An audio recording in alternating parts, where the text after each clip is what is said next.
No, I didn't do that. I was up the street. I was radio. This was, yeah, West Coast here. I don't.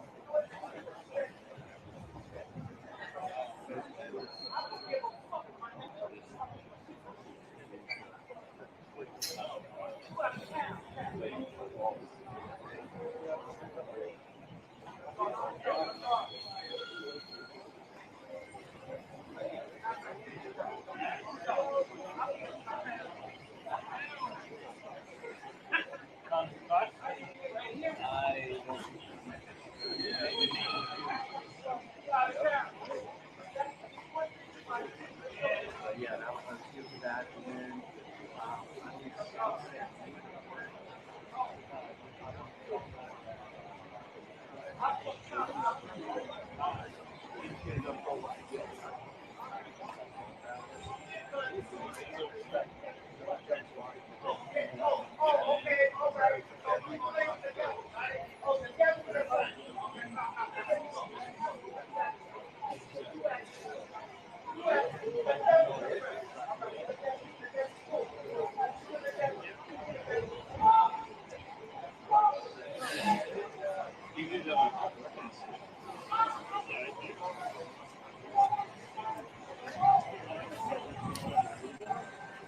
I'm leaving you.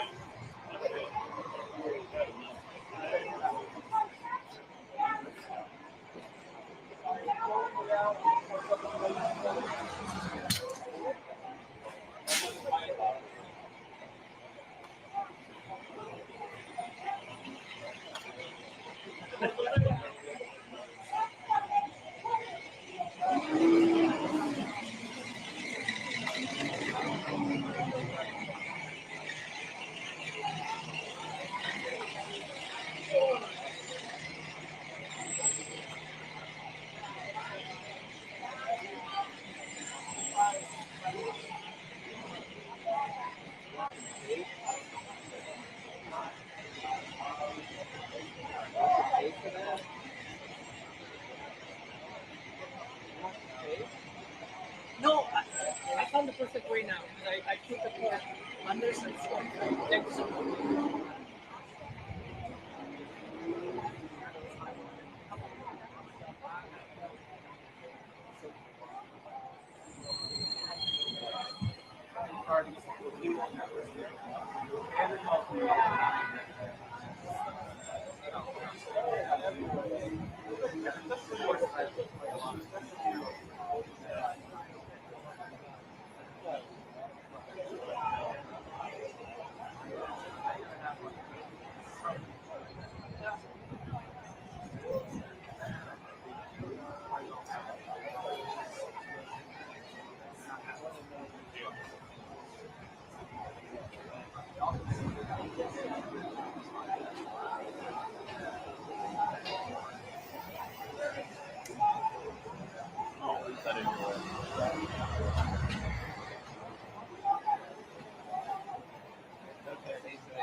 I think I'm just gonna pick this up. We're gonna fill in more transmits as people push in. I got it.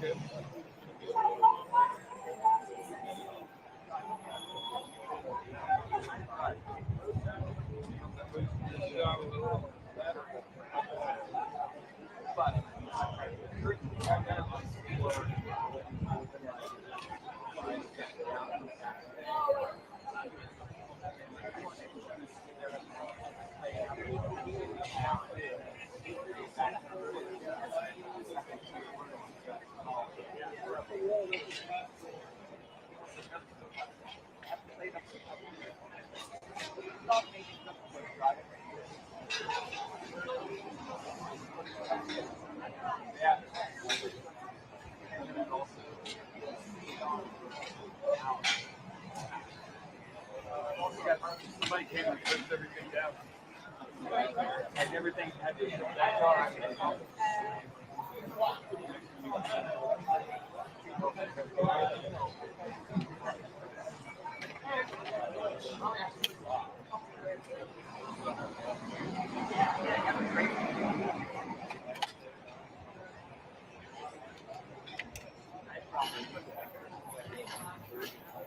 Are you channel 2?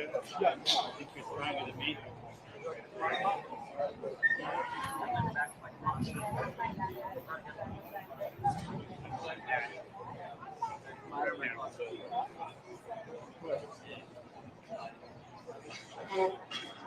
Anybody have a Leatherman? I got one across the street.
Hey,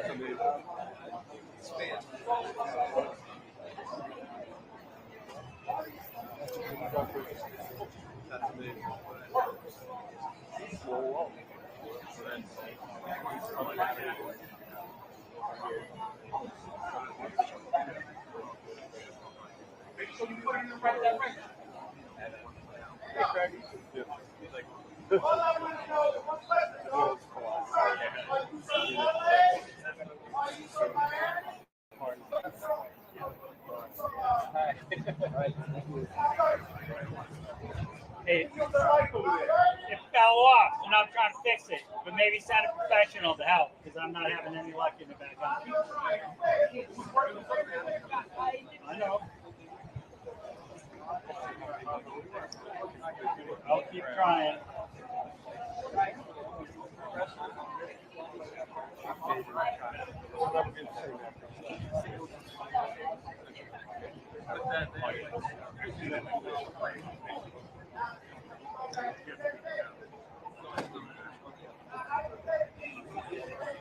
Raymond, do you want to borrow this? So you can put it on the Well, this isn't mine. I'm not using this, so if you need it.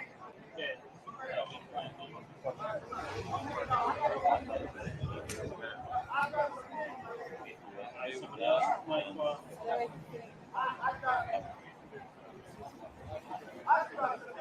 Otherwise, it's getting Stan's not oh, it's steady. holding. Oh, you're taking those. You're that's nice.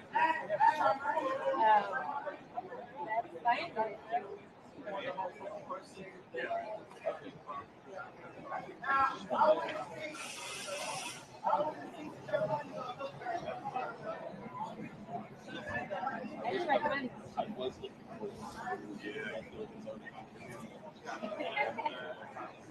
You're fine. There you go. It's kind of a lack of space and not the quality of the plant.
No, copy up.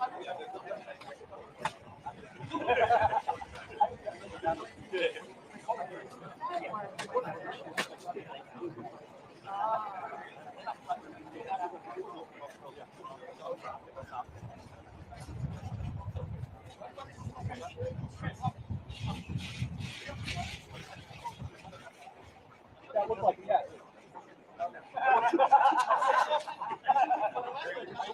I wanted to go to the picture.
I don't know. I think my feet still fit here.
Where's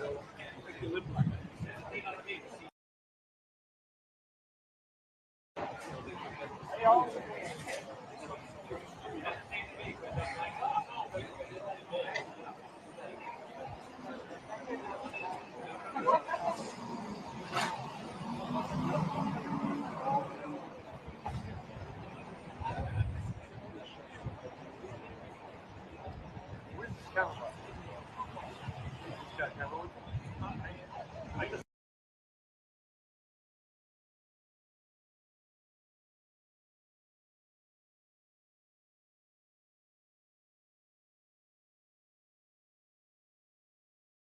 have to ask questions. First, I was just like, so a story.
After lunch,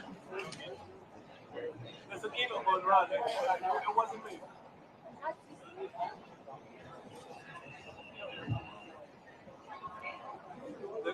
They were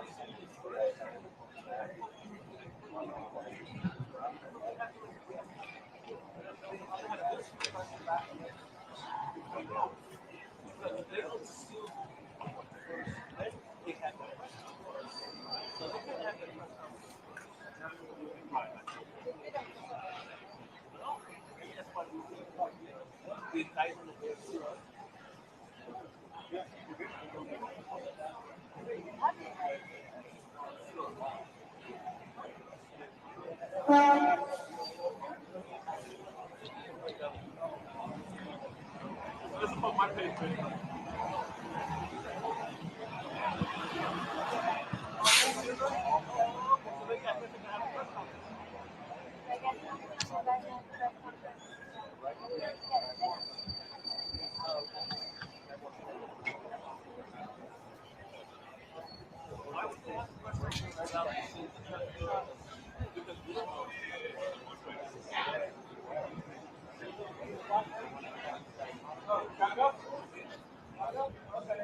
Should we call you? Is it open for the day? Should we be following? To lunch? You heard 2 p.m. left? I heard, yeah. So 2 p.m. we could.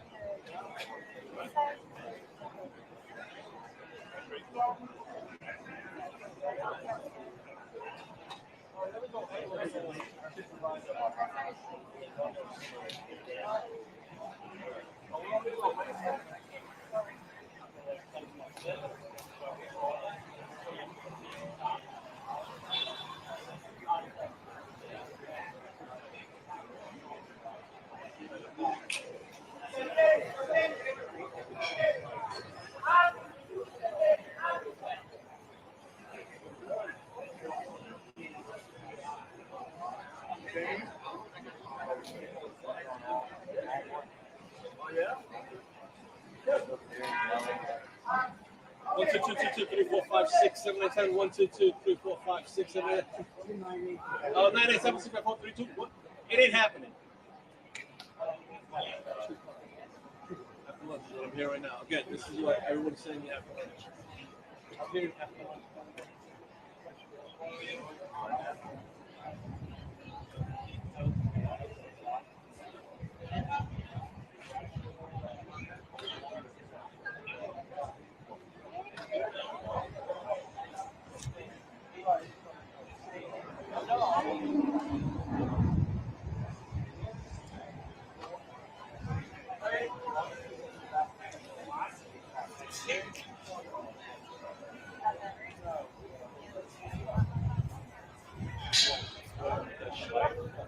In at 10, out like at 20.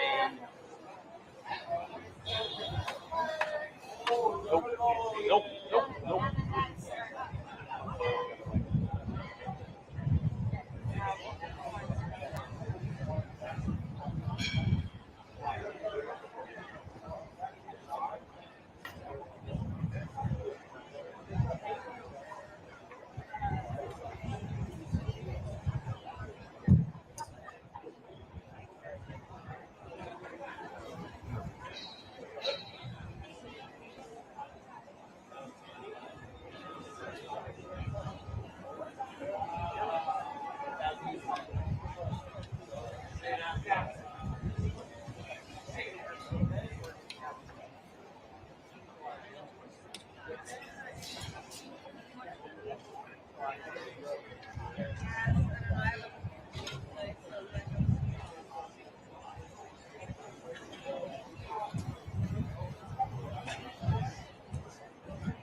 You need your hand out.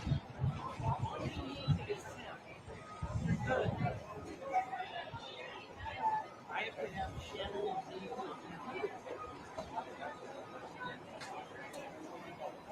No, a los dos. Vamos a los dos.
All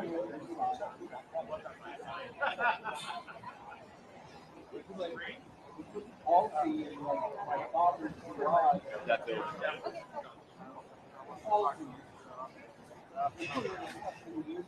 Wow.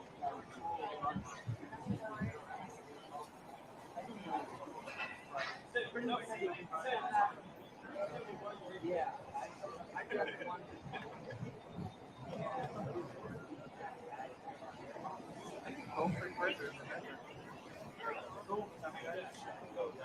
You know, like, I think the guy's an entertainer. Not say that.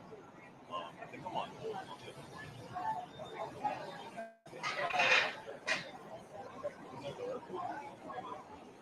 Okay, sorry. I must have been out. Right now. Oh, yeah. Hello? They moved. Are you on? Are you wearing a red and black?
Diana's going to be there, but she's going to be not on the side of her camera.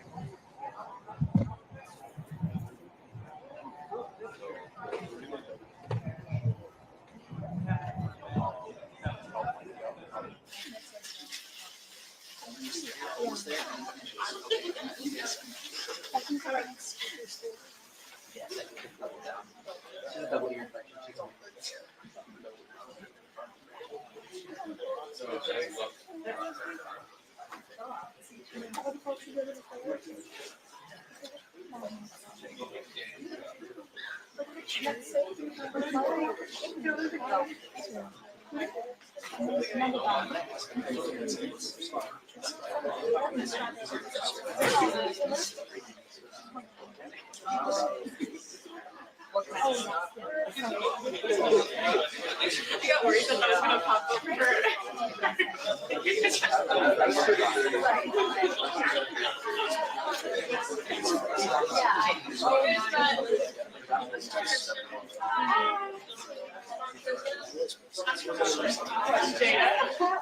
Is it?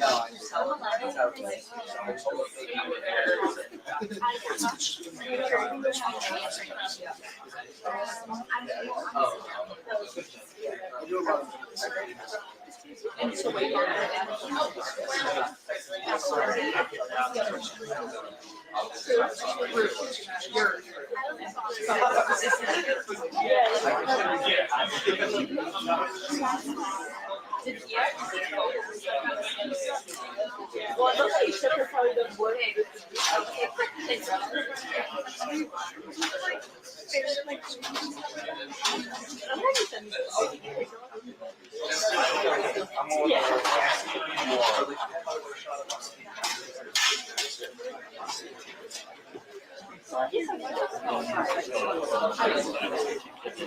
Yeah, we're recording. All recording. That's it. You don't have to do it.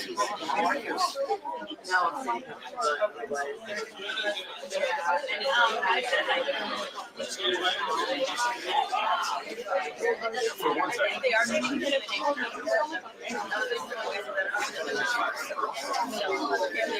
Yeah. like We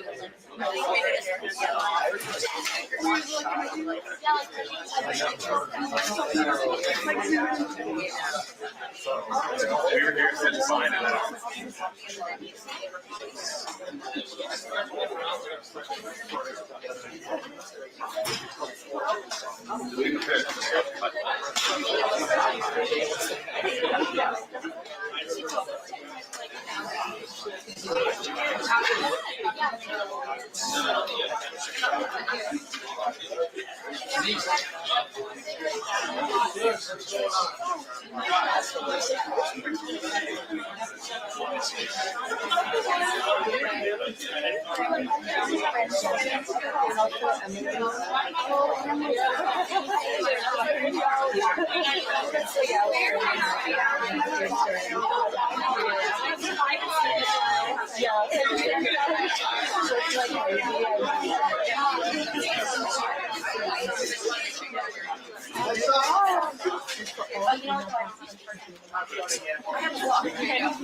Light test film, Combs press conference, September 17th, 2024. Does anybody need me to keep going? Is everybody set in the back? Give me a thumbs up if you're good. 10, 9, 8, 7, 6. You just came in from the left. Are you okay? Okay. Thank you.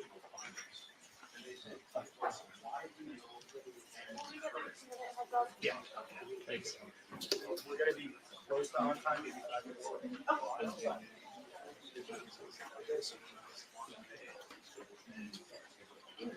Hey, Jeff.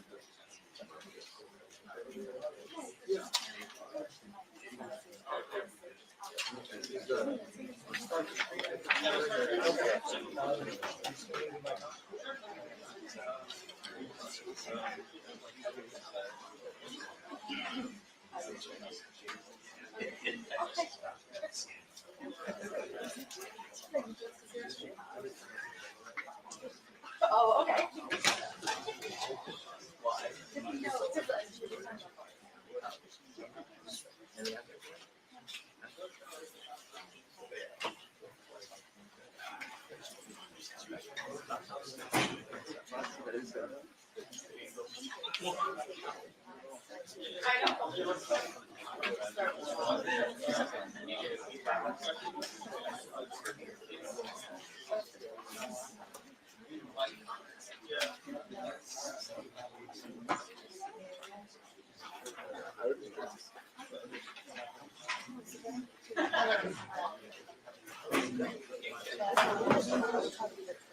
We're in New Jersey.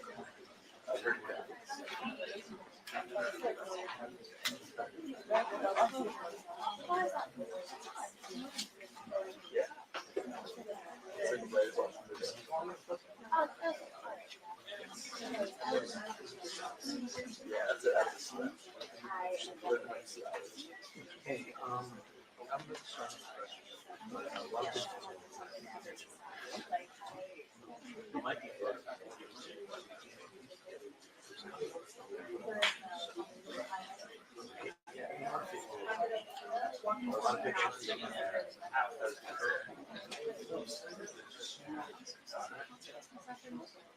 Send it over this way.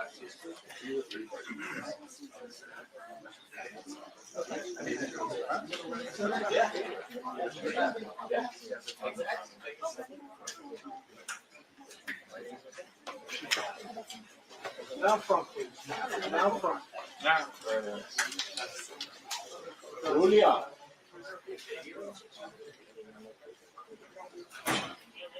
Julia Papa, 27 down. All a mile. Down.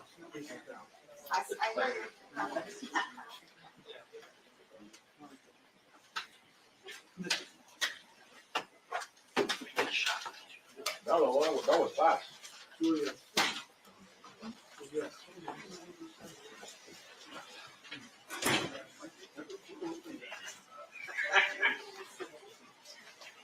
Okay, good afternoon, everybody. We're going to start the Sean Combs press conference in about 2 minutes. If you have any questions about presentment, I'll come back out and we'll go over timing and give you a few updates. Thanks.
Morning, everyone. My name is Damian Williams, and I'm the U.S. Attorney here in the Southern District of New York. Today, I'm announcing the unsealing of a 3-count indictment, charging Sean Combs with racketeering conspiracy, sex trafficking, interstate transportation for prostitution.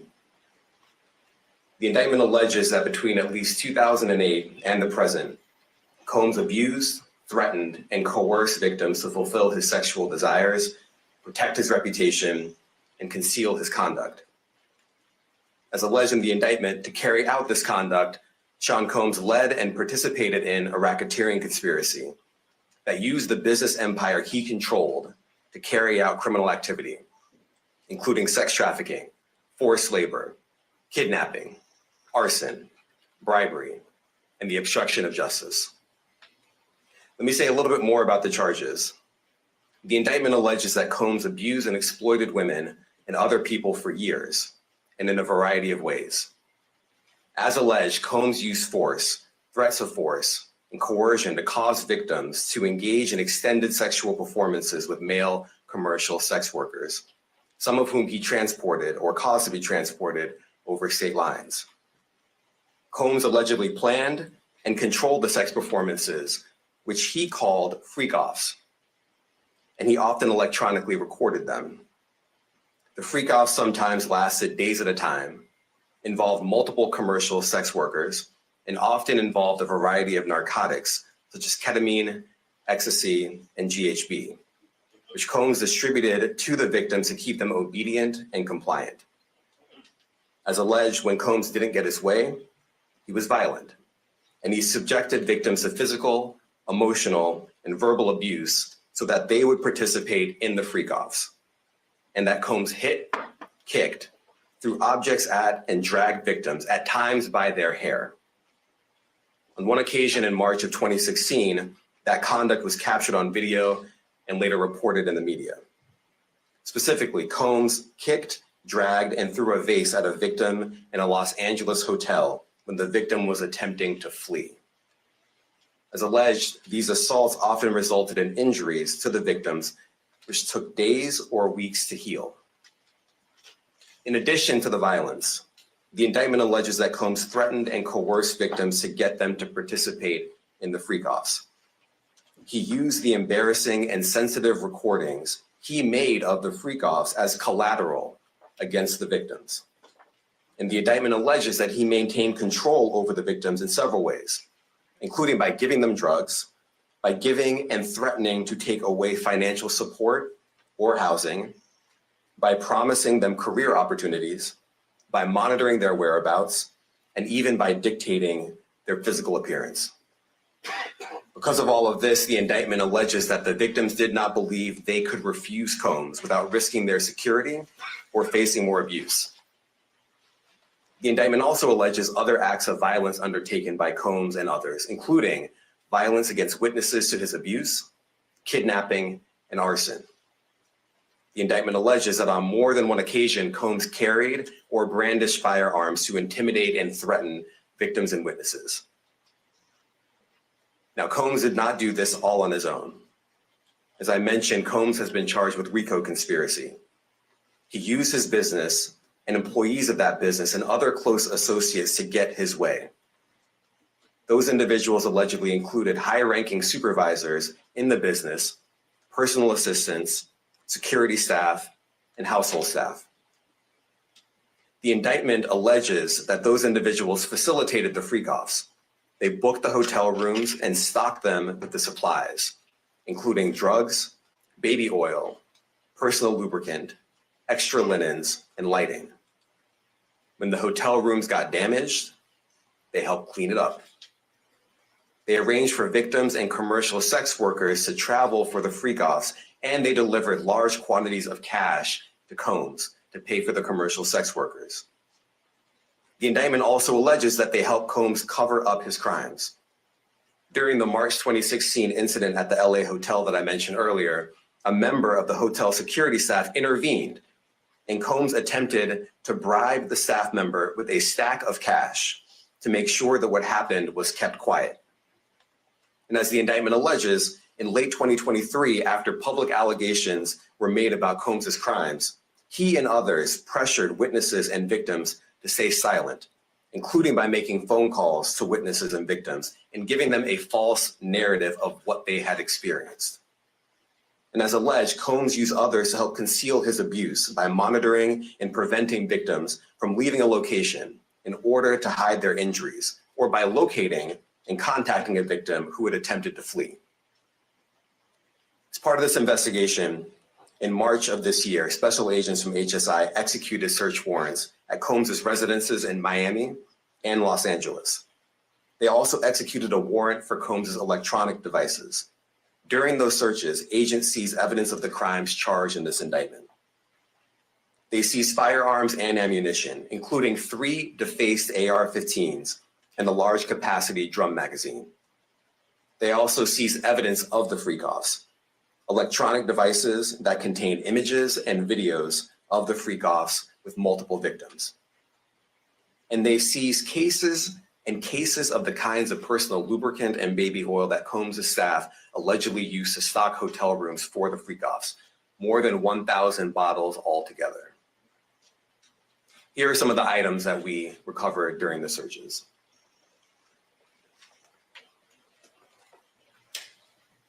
As you can see here, this is a drum magazine, large capacity, and it contains, I believe, 59 rounds. I mentioned as well that we recovered 3 AR-15s. This is a close-up shot of one of the AR-15s, and you can see right here, the serial number has been thoroughly defaced. Another picture of more ammunition and parts of 2 AR-15s right there. Now, I want to be clear about 2 things. First, This office is determined to investigate and prosecute anyone who engages in sex trafficking, no matter how powerful or wealthy or famous you may be. No one should doubt our commitment on that. A year ago, Sean Combs stood in Times Square and was handed a key to New York City. Today, he's been indicted and will face justice in the Southern District of New York. Second, we are not done. This investigation is ongoing, and I encourage anyone with information about this case to come forward and to do it quickly. Anyone with information can call 1-877-4-HSI-TIP. I want to express my deep appreciation for the victims and witnesses who have used their voices and helped bring this criminal conduct to light. We would not be here without them. I also want to thank the dedicated case agents on the HSI Trafficking in Person Squad in New York. They have been with us since day one and have worked tirelessly on this investigation. They will continue to be invaluable partners to us. I also want to thank the incredible agents and analysts from SCNY who have also provided tremendous assistance on this case. I'm deeply grateful for their continued work. And finally, I want to thank the outstanding career prosecutors from SCNY who are handling this case. Meredith Foster, Emily Johnson, Chrissy Slavic, Madison Smizer, and Mitzi Steiner, and their supervisors, Jamie Backleiter and Jacqueline Kelly. They are members of the Civil Rights Unit in our criminal division. We created the Civil Rights Unit when I became U.S. Attorney. I'm deeply proud of their work on this and so many other cases. I'll now take some questions. Eric Katursky, ABC. Damian, thanks. The indictment describes aggressive, open, violent, hedonistic abuse that you say was recurrent and widely known. Why did it take law enforcement so long to intervene? How many women were victimized by Sean Combs and how many others were involved? Look, our investigation is ongoing. We are committed to bringing justice to everyone who's been victimized by the defendant. I can't tell you why it took so long. I think the better focus is on the fact that we are here today. And we are committed to making sure that justice is done. Next question. Thank you. Julia Ainsley, NBC. Thank you for doing this. You said we are not done and that Combs did not do this alone. Do you foresee that there could be other charges related to this case? I'm not taking anything off the table. Janet Fisher, Newsday. What's the difference between the sex trafficking and promoting travel for the purpose of prostitution? Well, there are different crimes with different elements. I don't think we should get into the nitty-gritty of the legal discussion right now, but the sex trafficking, we believe, they're all serious offenses, but the sex trafficking conduct carries some significant penalties, and we are gratified that we were able to bring that charge. Is one more coercive than the other? I'm not going to be able to get into that, but you can look it up, and yes, sex trafficking, especially when it involves coercion or force, is a very serious crime, and it carries significant penalties. Good afternoon, Darla Miles, ABC 7 New York. Thank you for this press conference and for the details. 2 questions. In context of this indictment and the information that was presented to the grand jury, are you able to clarify the number of victims? It's mentioned plural in the indictment, but can you specify the number of victims just for this particular indictment? And secondly, can you provide details about the alleged arson? Unfortunately, I'm not able to provide either. The number of victims, you are correct. We are intentional in saying multiple. The details of the arson incident are limited to what we have in the indictment and also the detention letter that we filed, which contains more details than the indictment does at various points, but we don't have anything more beyond that. Next question. Lynn Tran, CNN. Are any of his accomplices or associates under investigation? And additionally, could he face any more charges? So the investigation is ongoing. That means both as to him and to anyone else who we believe committed the crime with him. Next question. Juliet Papa. Hi, good morning from 1010 Wins.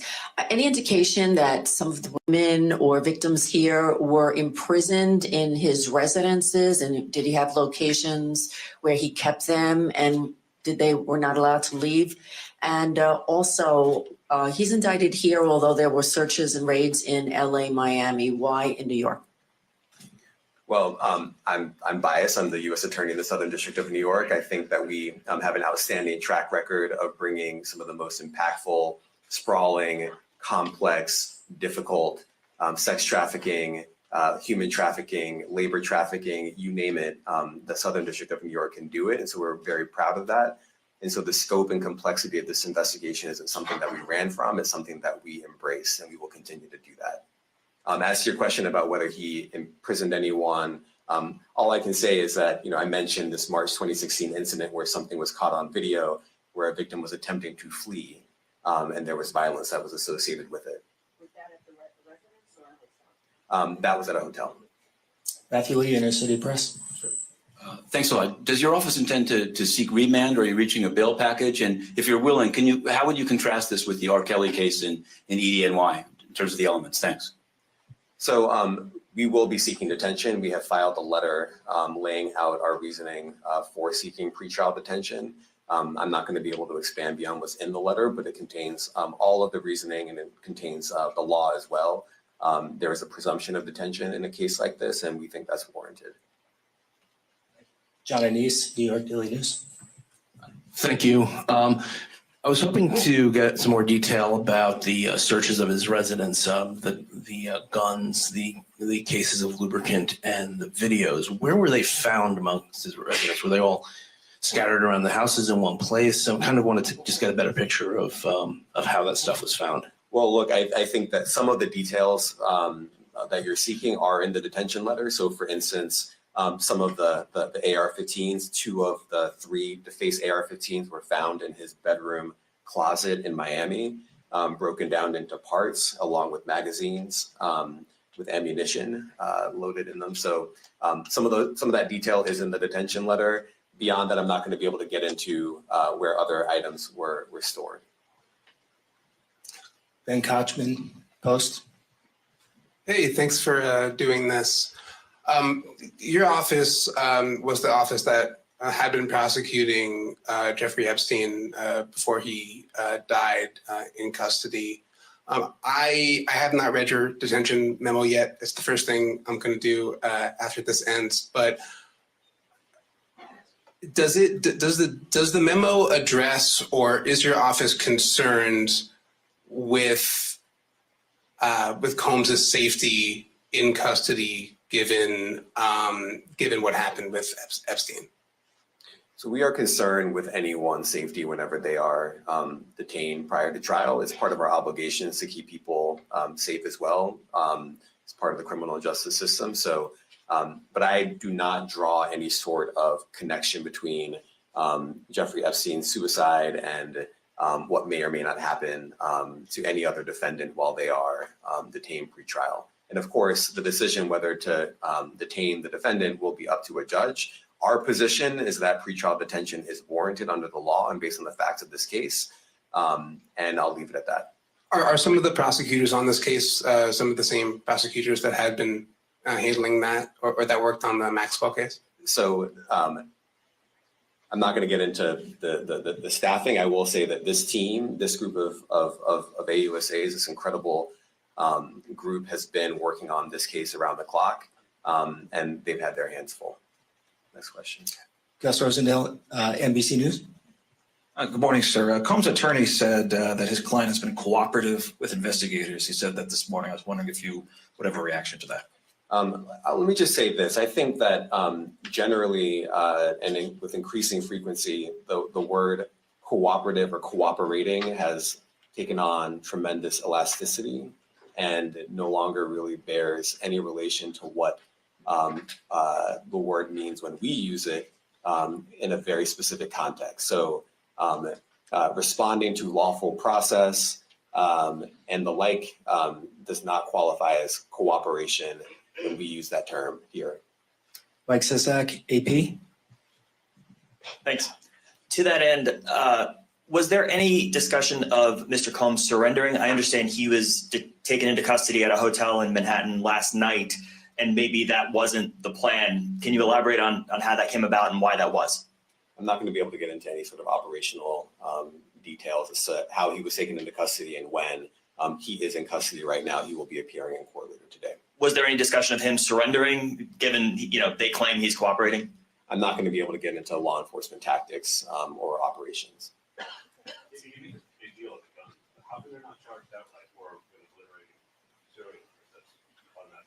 Well, I can't get into the charging decision. It is very meaningful to us that weapons were possessed, as we allege in the indictment. Part of the reason why this conduct was so pervasive and harmful was because victims and others didn't necessarily feel comfortable denying him his wishes, as we allege, because of the presence of firearms. I should leave it there. Thanks. Last question, Jacob Shamison. Jacob Shamsian, Business Insider. Thank you.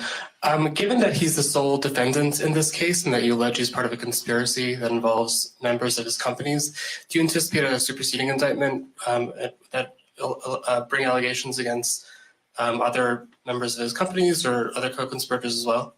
I can't take anything off the table. Anything is possible. Our investigation is very active and ongoing. And I think a lot of you who cover this office know that when we say such things, that developments are certainly foreseeable, but I cannot predict them sitting here today. All right, thank you, everyone. Thank you. What part of this business empire is forfeiture? Thank you, everyone. Thank you.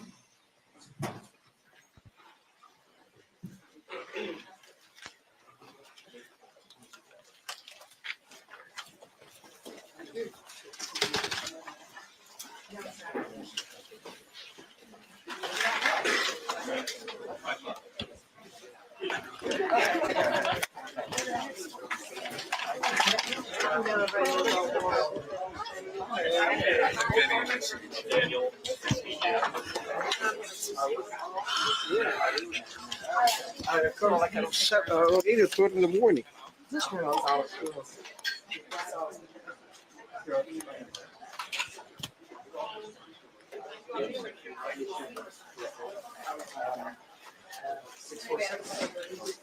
Yeah.